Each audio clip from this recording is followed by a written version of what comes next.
My millionaire son gifted his mother-in-law a $200,000 ranch. On my birthday, he gave me a $30,000 cabin and a note. Sorry, Mom, I'm busy. But what I found in the cabin's backyard made my phone ring 35 times. I'm glad to have you here. Follow my story until the end and comment the city you're watching from, so I can see how far my story has reached. I stared at the small wooden cabin in front of me, my hands trembling as I gripped the keys Quinn had handed me with all the warmth of someone passing along junk mail. The structure looked decent enough, but after seeing the photos of the sprawling $200,000 ranch he'd bought for his mother-in-law just 2 months ago, this felt like a slap in the face wrapped in cheap ribbon. Happy 66th birthday, Mom, I whispered to myself, my voice barely audible over the wind rustling through the pine trees surrounding the property. The note he'd left with the keys still burned in my pocket. Sorry, Mom, I'm busy. Hope you like it. Quinn, busy. That single word had been his excuse for missing my birthday dinner, for not calling, for treating me like an afterthought in his increasingly complicated life. But he wasn't too busy to spend an entire weekend helping his mother-in-law, Sandra, move into her new ranch complete with a wraparound porch, guest house, and horse stables. I'd seen the photos on Facebook before Sandra blocked me. Quinn had been beaming in every single picture, his arm around her shoulders like she was the mother he'd always wanted. I fumbled with the lock, my arthritic fingers making the simple task more difficult than it should have been. The door finally opened with a groan, revealing a modest interior that smelled of fresh paint and artificial pine air freshener. It was clean, I'll give him that. Basic furniture, a small kitchenette, 1 bedroom, 1 bathroom, functional, forgettable. My chest tightened as I set my purse down on the small dining table. This was what 38 years of motherhood had earned me. A $30,000 cabin that felt more like a consolation prize than a gift from a son who'd become a millionaire thanks to the sacrifices I'd made raising him alone. I walked to the window overlooking the small backyard, memories flooding back against my will. Quinn at 8 years old, crying because the other kids made fun of his secondhand clothes. Me working double shifts at the diner to buy him new sneakers, going without lunch for a week to afford them. Quinn at 16, desperate to go on the senior trip to Europe.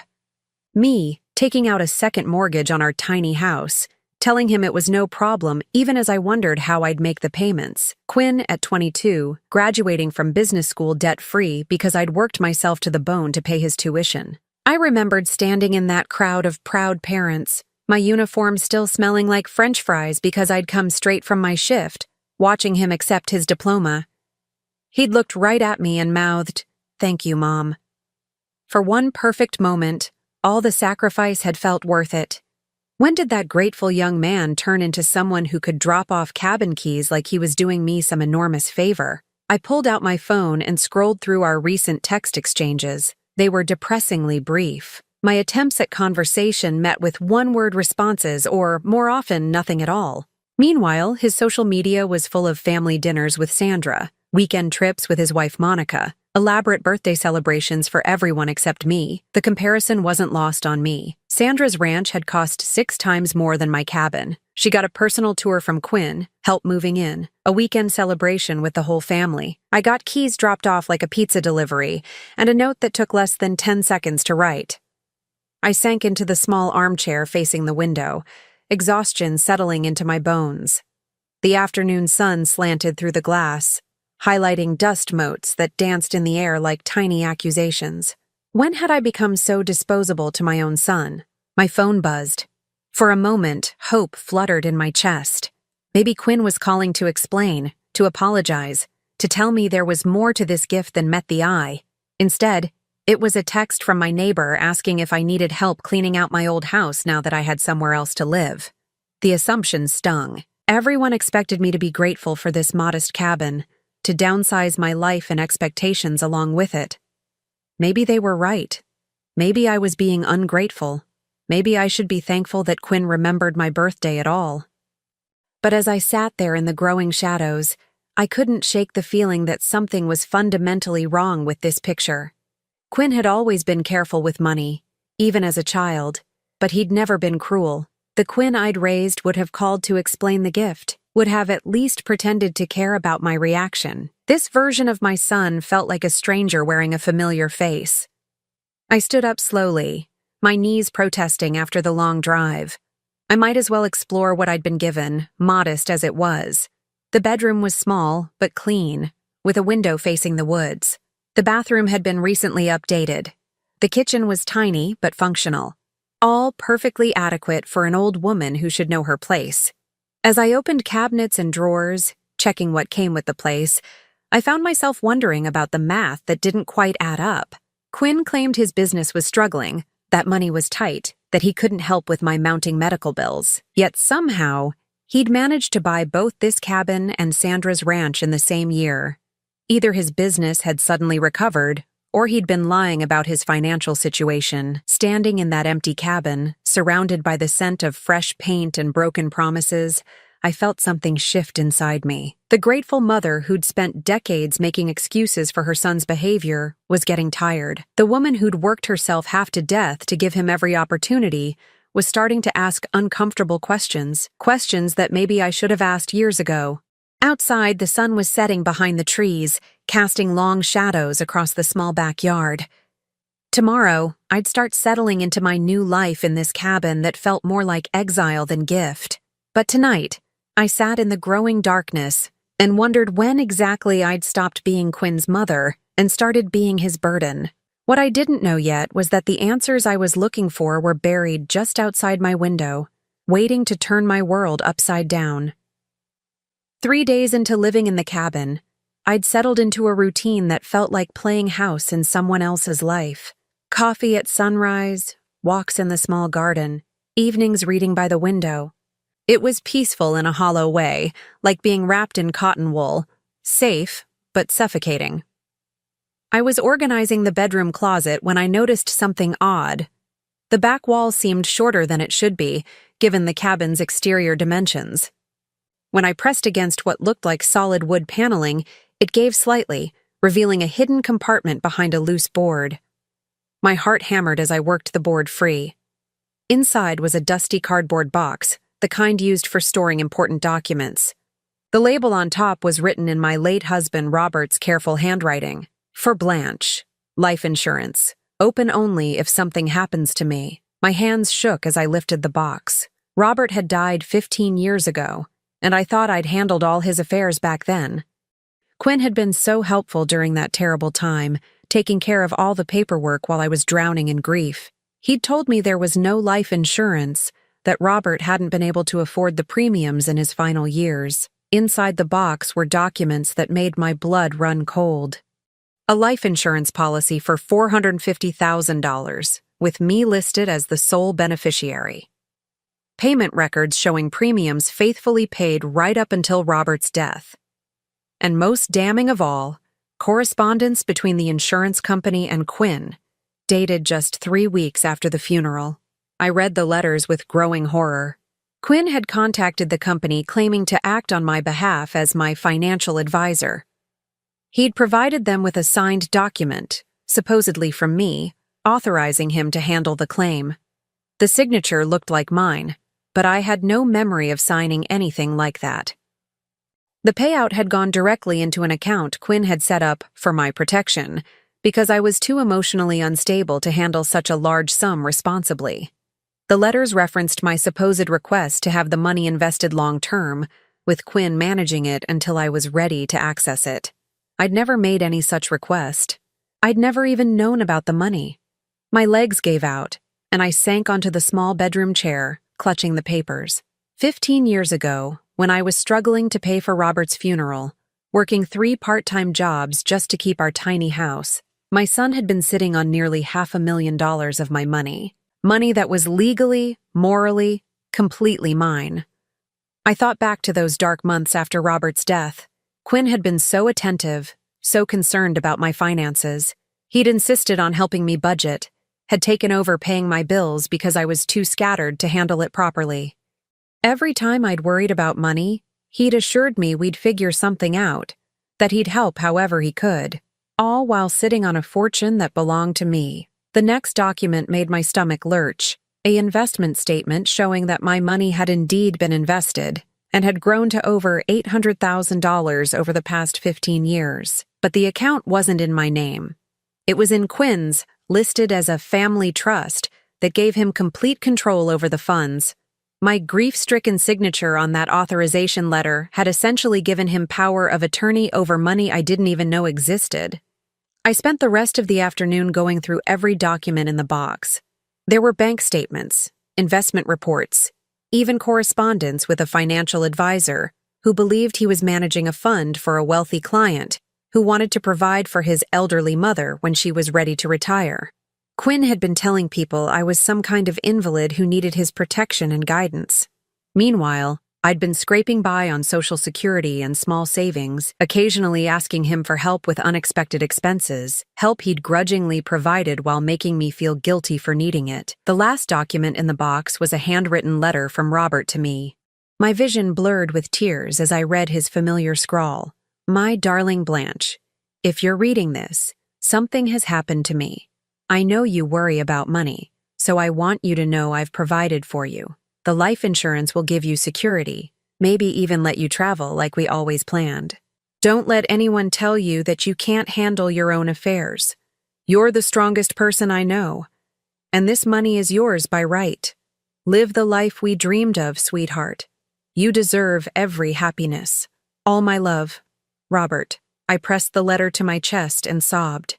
Not just for Robert, though I missed him every day, but for the 15 years I'd lost. 15 years of worrying about money, of working jobs that wore my body down, of feeling like a burden on my successful son. 15 years of a life I could have lived with dignity and comfort if I'd known about the resources that were rightfully mine.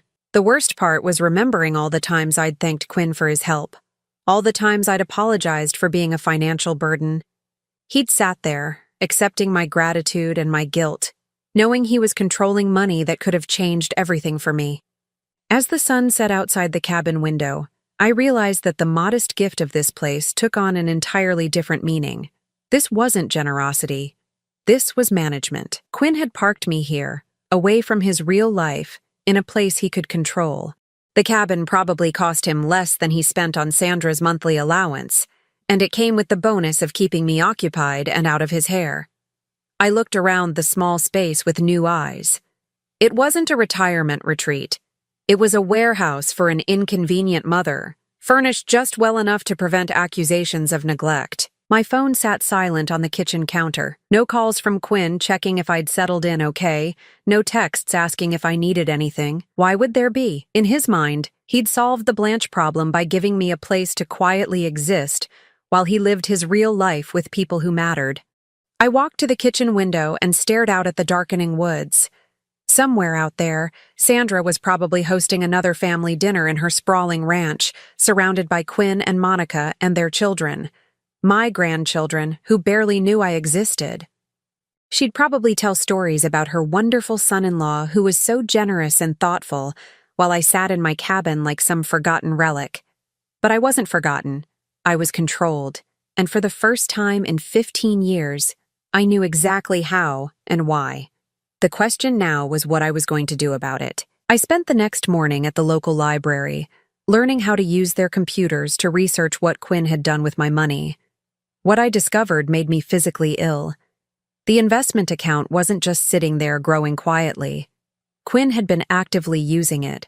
Large withdrawals for family expenses that coincided with major purchases I'd seen on social media. The down payment for his house, Monica's luxury car, even the children's private school tuition was being paid from what was supposed to be my nest egg. But it was the email correspondence I found that truly broke my heart. I'd managed to access some old email accounts Robert had set up years ago, accounts that had been forwarding financial statements to Quinn. Hidden in the spam folder were dozens of messages between Quinn and Monica that painted a picture of me I barely recognized. Monica had written, "Your mother called again asking for help with her electric bill. How much longer do we have to keep up this charade?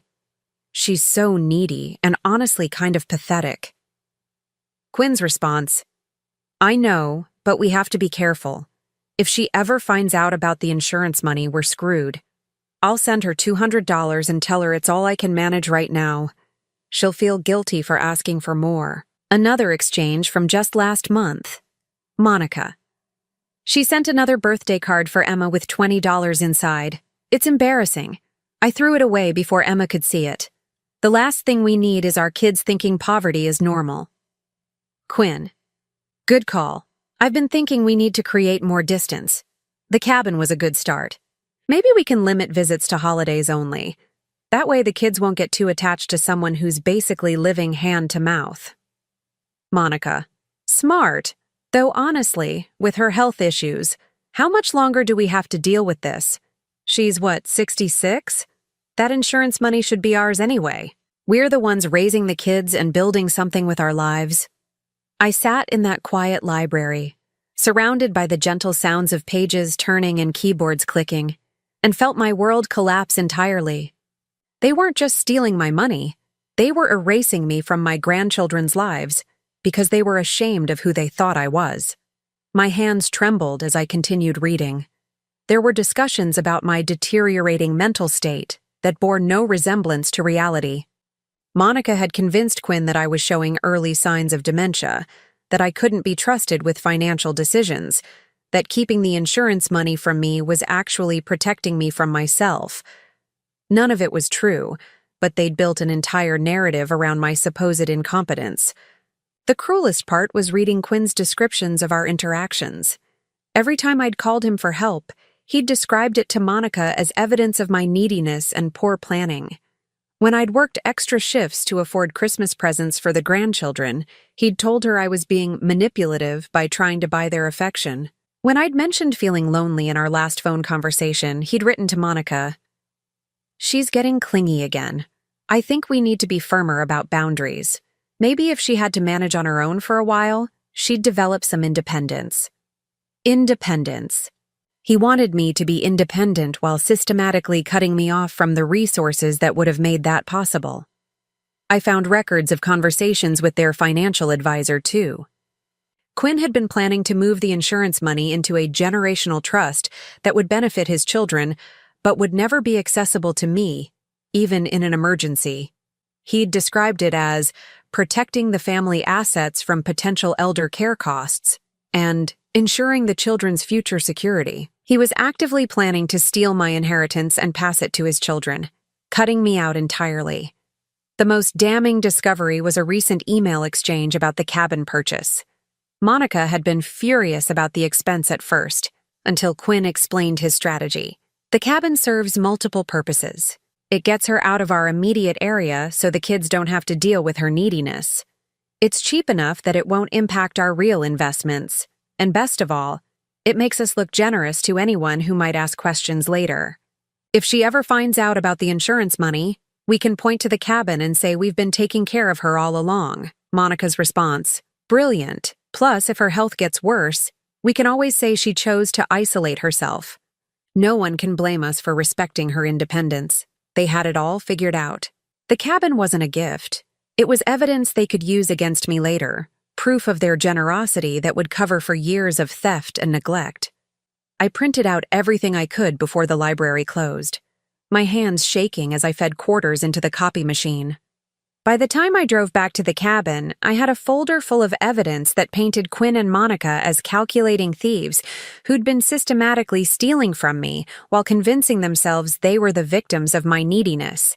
That evening, I sat at the small kitchen table and really looked at my life for the first time in 15 years.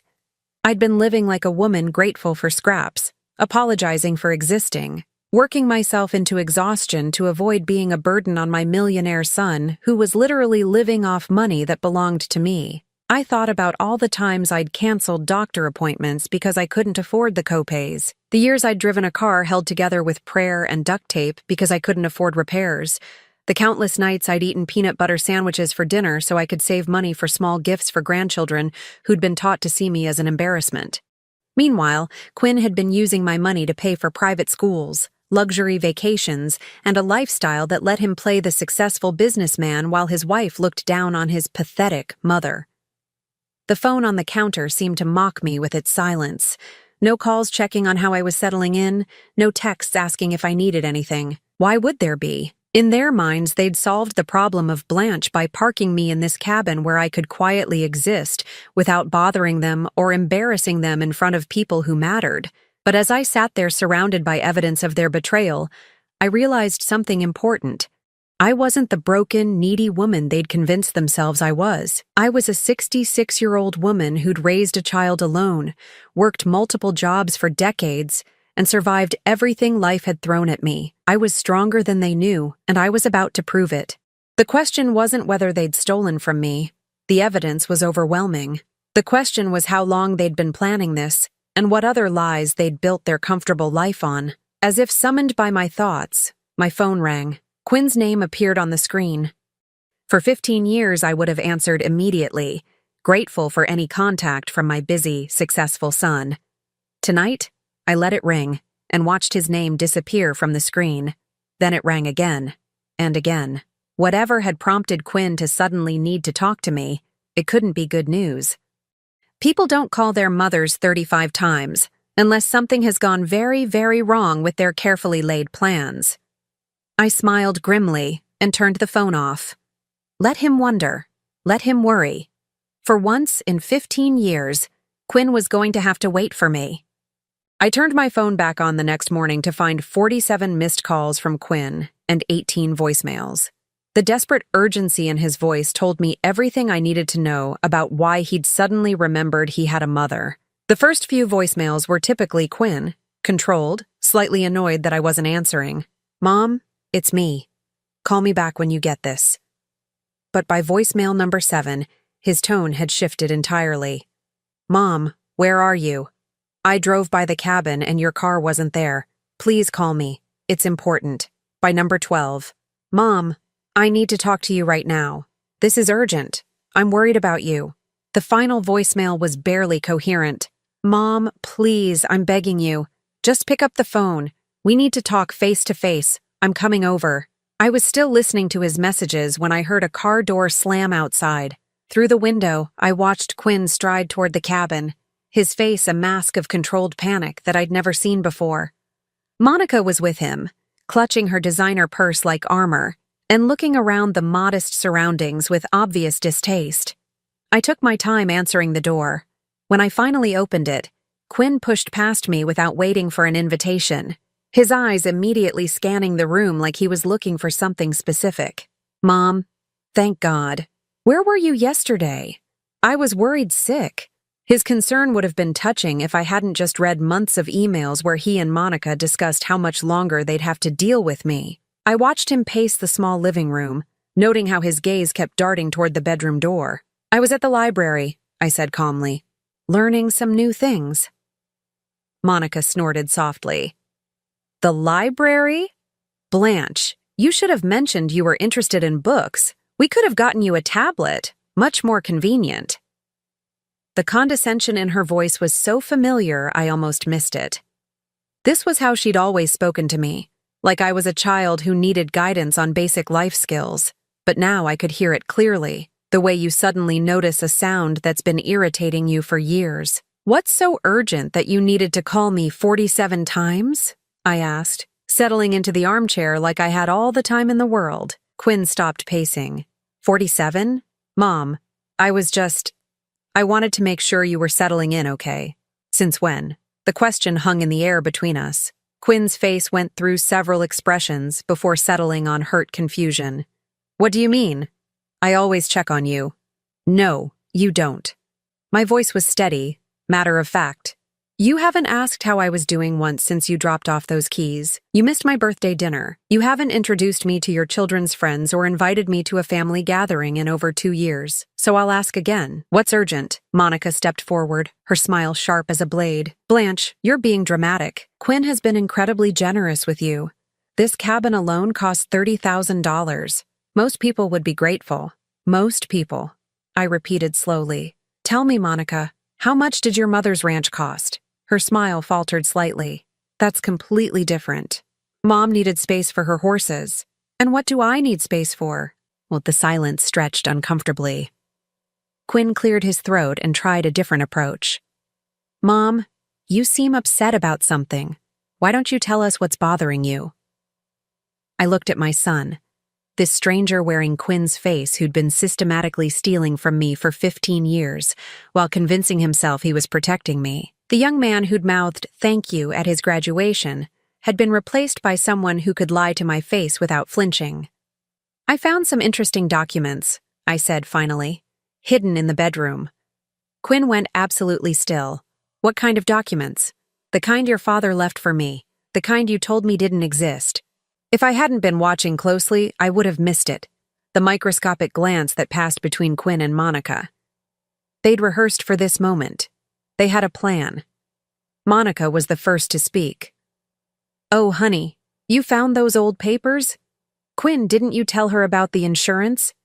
Quinn nodded slowly, like he was thinking hard about how to explain something complicated to a confused elderly person. "Mom, I did handle that for you. Remember? Right after Dad died, you were so overwhelmed. You asked me to take care of all the financial stuff. I never asked you to take care of anything." "You were grieving," Monica said gently, her voice dripping with false sympathy. "Quinn was just trying to protect you from additional stress. The money has been safely invested this whole time, growing for your future." "My future," I repeated. "And where exactly is this money now?" Quinn sat down across from me, leaning forward with the earnest expression he'd perfected as a child when he was in trouble. "It's in a secure investment account. I've been managing it carefully, making sure it grows. I was waiting for the right time to transition it back to you. 15 years wasn't the right time." "Oh, Mom, you have to understand. That's a lot of money to manage. I wanted to make sure you were ready for that kind of responsibility." The paternalistic tone in his voice made my skin crawl. This was how he justified it to himself. I was too fragile, too incompetent, too emotional to handle my own inheritance. He was protecting me by stealing from me. "And the withdrawals?" I asked. "The money you've been using for your house, Monica's car, the children's school?" Quinn's face went pale. "How do you? The internet is a wonderful thing," I said. "Full of information, once you know where to look." Monica's mask slipped entirely. "You've been spying on us?" "I've been researching what happened to my husband's life insurance policy, the one my son told me didn't exist while he was using it to fund his lifestyle." "That's not what happened," Quinn said quickly. "Those were loans against the policy. I was going to pay them back." "With what money? And when?" He couldn't answer. We all knew he'd never intended to pay anything back. Monica stood up abruptly, her purse clutched tight in her white-knuckled hands. "I think there's been a misunderstanding here. Quinn has been incredibly responsible with those funds. He's grown them substantially. He's grown them while I worked 3 jobs to pay for my husband's funeral, while I've been rationing my medications because I couldn't afford the copays, while I've been apologizing for needing help with basic expenses." "That was your choice," Monica snapped, her compassionate mask finally discarded. "No one asked you to be a martyr." The words hung in the air like poison.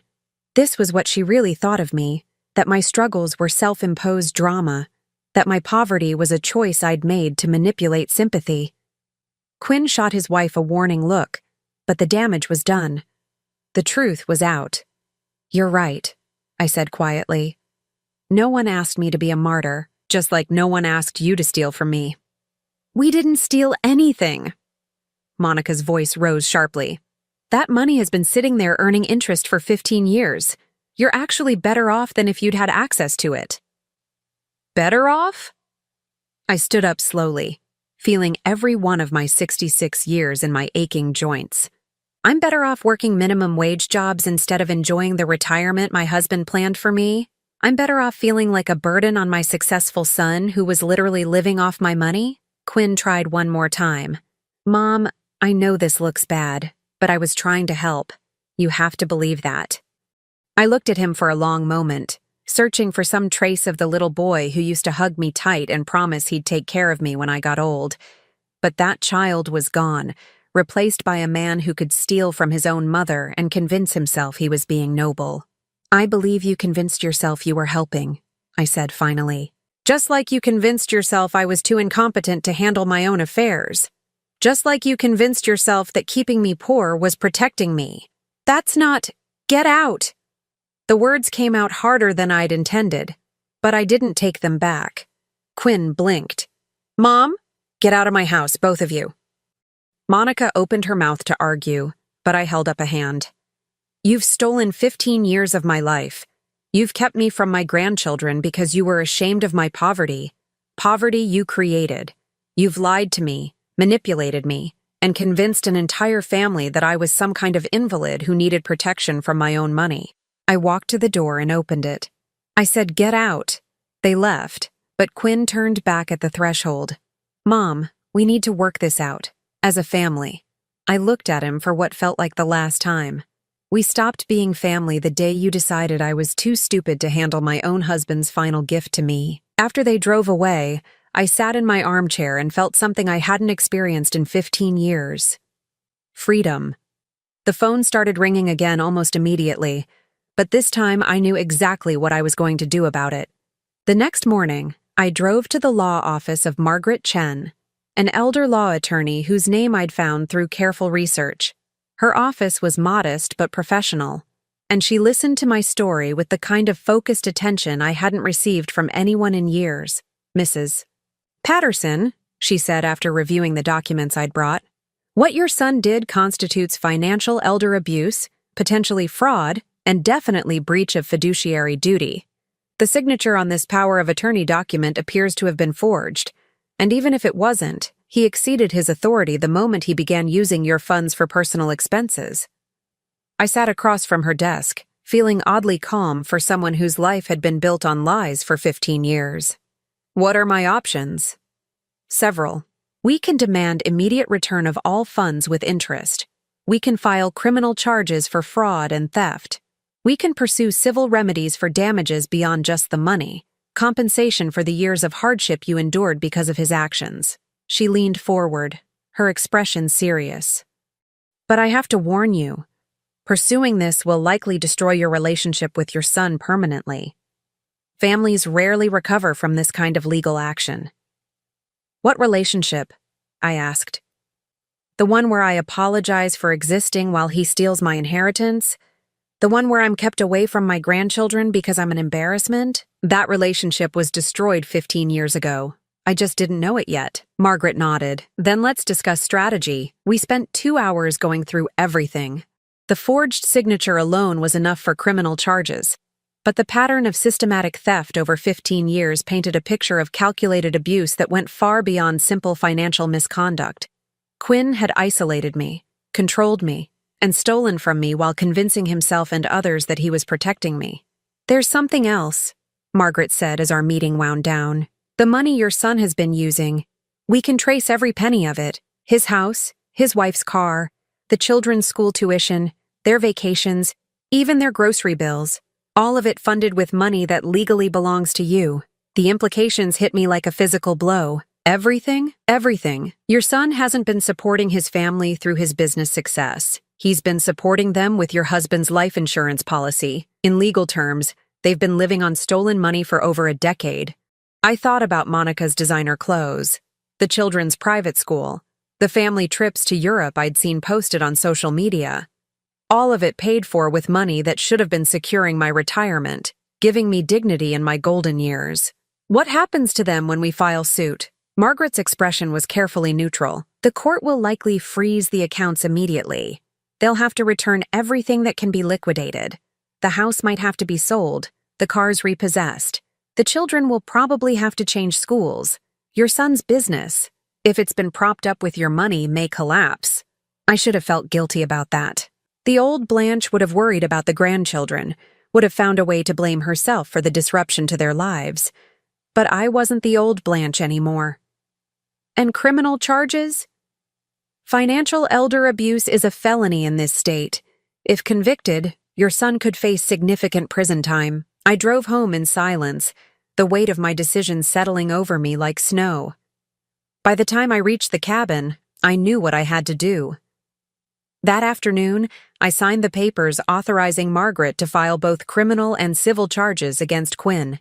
I provided her with copies of every document I'd found, every email I'd printed, every piece of evidence that showed the systematic theft and manipulation I'd endured. "This will take time to work through the courts," she warned me. "Your son will likely try to contact you to pressure you into dropping the charges. He may send other family members to guilt you into backing down." "He can try," I said. but Quinn's response came faster than either of us expected. The next morning, I woke to the sound of pounding on my door. Through the window, I saw Quinn's car in the driveway, but this time he wasn't alone. Monica was there, along with two people I didn't immediately recognize. An older man in an expensive suit and a woman with a briefcase. "Mom!" Quinn's voice was desperate through the door. "Please, we need to talk. I brought my lawyer. We can work this out." I opened the door but didn't invite them in. Quinn looked terrible, unshaven, his clothes wrinkled like he'd slept in them. Monica stood behind him, her face a mask of barely contained rage. The lawyer stepped forward with the practiced smile of someone used to cleaning up other people's messes. "Mrs. Patterson, I'm David Whitmore, Quinn's attorney. I understand there's been a misunderstanding about some financial matters. Perhaps we could discuss this civilly, as family?" "There's no misunderstanding," I said calmly. "Your client stole my husband's life insurance money and has been using it to fund his lifestyle for 15 years while keeping me in poverty." The woman with the briefcase stepped forward. "Mrs. Patterson, I'm Dr. Sarah Mitchell, a geriatric psychiatrist. Your son is concerned about your mental state. These accusations you're making don't align with your previous behavior patterns. Perhaps we should have you evaluated." "You want to have me declared incompetent," I finished. "How convenient." Quinn's face crumpled. "Mom, no, that's not. I just think you might be confused. This is so unlike you. The stress of moving, living alone, maybe some early cognitive issues." "I'm not confused, Quinn. I'm clear-headed for the first time in 15 years. The lawyer tried again. "Mrs. Patterson, litigation is expensive and traumatic for families. Perhaps we could arrange for the gradual return of the funds over time, along with a comfortable monthly allowance that would ensure your security, while Quinn keeps the bulk of my money? While we work out an arrangement that protects everyone's interests," Monica finally spoke, her voice shaking with fury. "You selfish, vindictive old woman. Do you have any idea what you're doing to our children? Emma has friends at that school. Tyler is on the baseball team. You want to destroy their lives over money?" The accusation might have worked on the old Blanche, but I'd spent too many nights reading emails where Monica called me pathetic, too many years apologizing for needing help with bills while she spent my inheritance on luxury items. "I want my money back," I said simply. "The money my husband left for my security, not your children's private school tuition." "Those children are your grandchildren," Monica snapped. "Don't you care about them at all?" "I care about them enough to want them to learn that stealing has consequences." Quinn tried a different approach. "Mom, if you go through with this, you'll never see them again. Monica and I won't let you near our family after what you're putting us through." The threat hung in the air between us. For 15 years, the fear of losing Quinn and the grandchildren had kept me compliant, grateful for scraps, willing to accept whatever treatment they deemed appropriate. But I'd already lost them. I just hadn't admitted it to myself. "I haven't seen them anyway," I said. "You've made sure of that." The psychiatrist tried once more. "Mrs. Patterson, sometimes in our golden years, we can become suspicious of those closest to us. It's not uncommon for elderly people to imagine conspiracies. Get off my property." They all started talking at once, but I'd heard enough. 15 years of gaslighting, of being told I was too emotional, too unstable, too incompetent to handle my own life. Now they wanted to have me declared mentally incompetent so Quinn could legally keep stealing from me. "Get off my property," I repeated, "or I'll call the sheriff." They left, but I could hear Quinn's voice carrying across the yard as they got into their cars. "She's lost her mind. We need to act fast before she does something really destructive." That evening, Margaret called with an update. "Your son's attorney contacted me. They want to negotiate." "What kind of negotiation?" "They're offering to return 60% of the original insurance money, plus they'll pay for your living expenses here at the cabin for the rest of your life. In exchange, you drop all charges and sign a non-disclosure agreement." I almost laughed. Even now, even caught red-handed, they wanted to control me. They'd keep 40% of my money and chain me to this cabin like some shameful family secret they could forget about. "What did you tell them?" "I told them we'd consider it if they returned 100% of the funds plus 15 years of compounded interest, plus damages for financial elder abuse. I also told them the criminal charges aren't negotiable." And their response? They hung up on me. That night, I sat on the small porch of the cabin, listening to the wind through the pine trees and feeling something I hadn't experienced in decades. Peace. Not the hollow kind I'd been pretending to feel, but real peace that came from finally telling the truth and refusing to be ashamed of it. My phone had been ringing all day. Quinn, Monica, numbers I didn't recognize that were probably other family members being recruited to pressure me. I'd stopped answering hours ago. Tomorrow, Margaret would file the paperwork that would change everything. There would be headlines in the local paper, whispers in the community, family members choosing sides. Quinn and Monica's comfortable life would collapse like a house of cards built on stolen money. I should have felt guilty about the grandchildren, about the disruption to their lives, but as I sat there in the growing darkness, I realized that the best thing I could do for them was teach them that actions have consequences, that you can't build happiness on someone else's suffering. The old Blanche would have backed down by now, would have found a way to blame herself and protect Quinn from the consequences of his choices. But she was gone, buried under 15 years of manipulation and lies. The woman who remained was stronger than anyone suspected, and she was just getting started. 6 months later, I stood in the kitchen of my new home, a comfortable ranch house with a garden I'd dreamed of for 20 years, preparing dinner for people who actually wanted to spend time with me. The sound of laughter drifted in from the living room where my new friend Helen was showing photos from our recent trip to Ireland to my neighbor Dorothy and her granddaughter. Ireland. I'd always wanted to go, had talked about it with Robert before he died. Quinn used to roll his eyes when I mentioned it, saying I should be more realistic about my financial limitations. Now I knew he was spending my money on family trips to Europe while telling me I couldn't afford a vacation. The doorbell rang, and I smiled as I dried my hands on my apron. That would be Margaret, my lawyer who'd become one of my closest friends over these past months. She'd insisted on bringing dessert to tonight's celebration dinner. As I walked to the door, I passed the framed newspaper article on my hall table. Local woman recovers $1.2 million in elder abuse case. The photo showed me standing in front of the courthouse, not smiling, but looking determined and dignified. I kept it not as a trophy, but as a reminder of what I'd survived. The criminal case had concluded last week. Quinn pleaded guilty to financial elder abuse and fraud to avoid a lengthy prison sentence. He received 2 years in county jail, 5 years probation, and was ordered to make full restitution. The civil case had been resolved months earlier.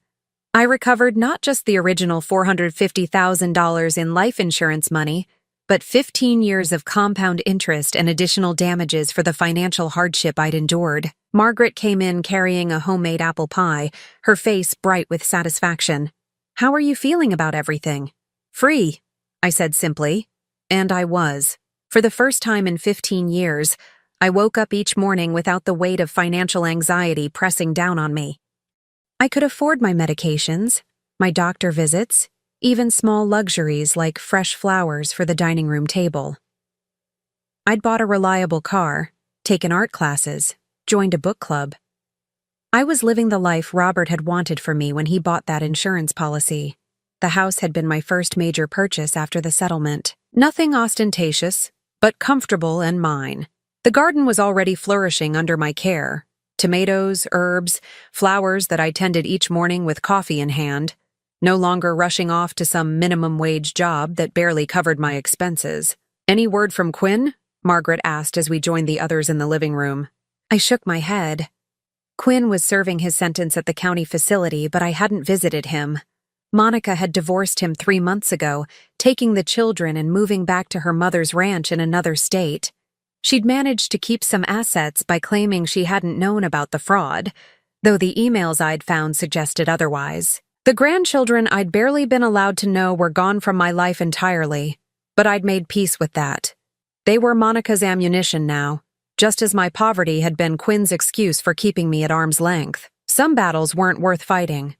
"I heard through other channels that he's been asking to see you," Margaret continued gently. "Let him ask." My friend Helen looked up from her photos. "You don't feel any obligation to visit him? He is still your son." It was a fair question, one I'd wrestled with during the long nights when the guilt tried to creep back in. "The Quinn I raised died somewhere along the way," I said finally.